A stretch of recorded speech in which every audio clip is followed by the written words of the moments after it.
Hi, Bill MacCormick with Hometown Happenings here on WIDE The Source.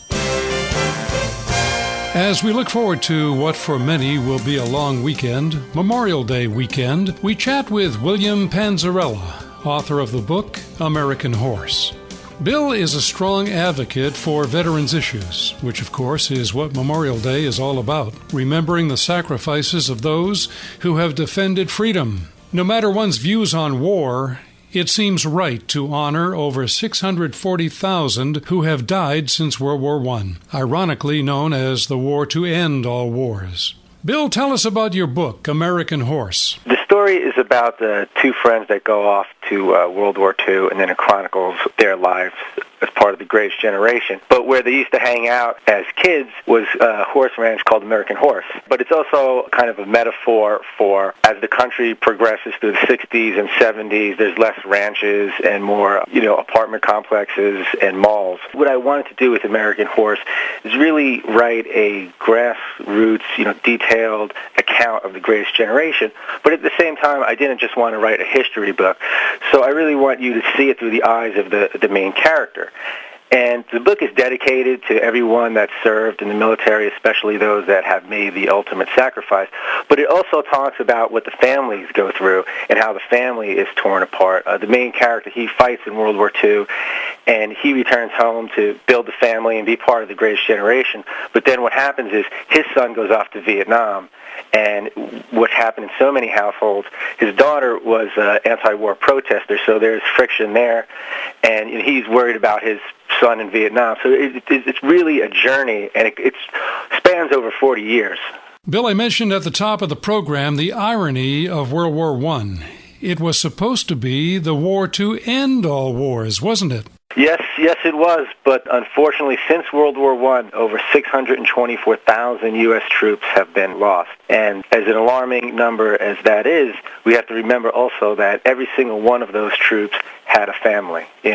Sons, daughters, husbands, wives, parents, brothers, and sisters. We take pause, and it's horrible, but sometimes we forget that the pain and the suffering goes much beyond even just that one individual.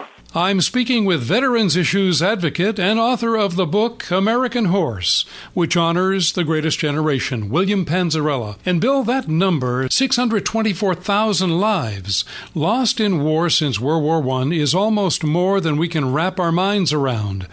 But with Memorial Day here, we really do need to pause and remember the price paid for freedom. We certainly do, and we hear a lot in the news about Afghanistan and in Iraq. And I'd just like to say, even though American Horse is about the Greatest Generation, I feel that anyone that has fought in Afghanistan or Iraq is every bit as courageous and righteous as any generation that came before them or fought in any other war.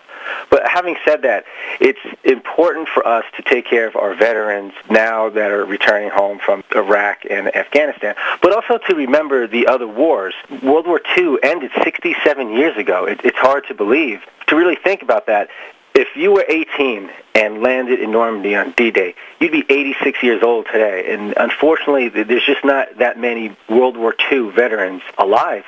And it's something that we have to carry on, and we have to remember, not just World War II, but the Korean War and Vietnam as well. Well, Bill, I see more irony in that there is new tension in Europe today as they struggle with economic chaos. Is history repeating itself? I hope not, but, you think of those that do not remember the past are condemned to repeat it, and it's a saying because it's true, and hopefully it's not. I think in some ways we have learned, for instance, as a civilization or society, we've learned from the mistakes we made in Vietnam. Vietnam veterans returned to be spit on, called baby killers. But as you correctly pointed out, we forget and we move on. We have a very short attention span in America. They didn't just start families. When you talk about the Greatest Generation, they basically built the country as we know it today. They built highways and entire cities pre-World War II, and just 5 or 6 years after World War II, the country looked completely different. It was a different world, really. So, Bill, how do you think we should honor this backbone of America as we observe Memorial Day? Usually on Memorial Day, everyone gathers for barbecues with their family, and there's nothing wrong with that. But as long as we realize that those simple freedoms are allowed to us because of the sacrifices that others have made.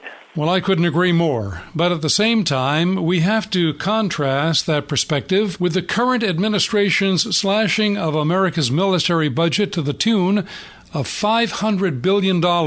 Yes, and it's a travesty that it's happening now, because when we hear such big spending cuts, we naturally think, okay, we're not going to be able to build as many planes or tanks or ships, but the military is much more than that. It's about people. When you see people recently, servicemen and women, doing 4, 5, even more tours, and then also having the time shortened in between tours, we should not be talking about cutting defense spending at this time. So how, in your view, Bill, can we honor our veterans properly? Well, there's several things. Number one, if you own a business or run a business and you want to be patriotic and you also want to strengthen your business, hire a veteran. There's too many veterans that are out of work, and what they're going to bring to your company, they have attributes that you cannot learn in school and you cannot learn in the corporate America.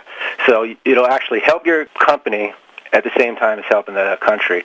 And as individuals, I think the number one thing also is just thanking a veteran. And you do see that a lot, especially in airports. You see veterans returning from overseas, and you see people greeting them. There's great foundations to give to, also the Fallen Heroes Fund, Wounded Warriors Project, and you could also give your time as well. My guest is William Panzarella, author of the book honoring America's greatest generation, American Horse. And Bill, I guess we have to give the Obama administration its due for placing an emphasis on hiring veterans and their spouses. And that's great, but a lot of it still falls on the private sector. The government, it's great that they have projects for veterans, and they need to have even more projects, but there's only so much that the government can do. It comes down to the private sector and private businesses going out there and hiring veterans as well. So, Bill, you're saying that it's our listeners who need to get behind our veterans, maybe even calling their representatives to remind them about the need for support. Listeners, private citizens need to drive this cause. Correct, 100%. Everyone has a voice in this country, and it goes to the freedoms that others have sacrificed for. So the very least we should do is to help those that have served. Bill, before we close, I want to ask you where your patriotic zeal comes from. My father was in World War II in Europe. I had an uncle that served in the Marines in the Pacific. I have 2 brothers that served, and one nephew that just got back recently from Iraq, and another nephew that just recently went to Afghanistan. And that's one of the things, we hear a lot about drawing down of troops in Afghanistan, but what you don't hear about is we're still sending people over there. And we are, I know, because my nephew just went there a few weeks ago for his first tour. Well, Bill, I want to thank you for writing a book that puts a positive spotlight on America's greatest generation, American Horse. Oh, thank you very much for having me. And for more information about the book and the author, you can find it online at www.williampanzarella.com. Let's be sure to give some thought to the thousands who have given all in defending our freedom, and pray for those still in our armed forces on Memorial Day. And that's it for this week's Hometown Happenings, a public affairs presentation of WYDE The Source. I'm Bill MacCormick.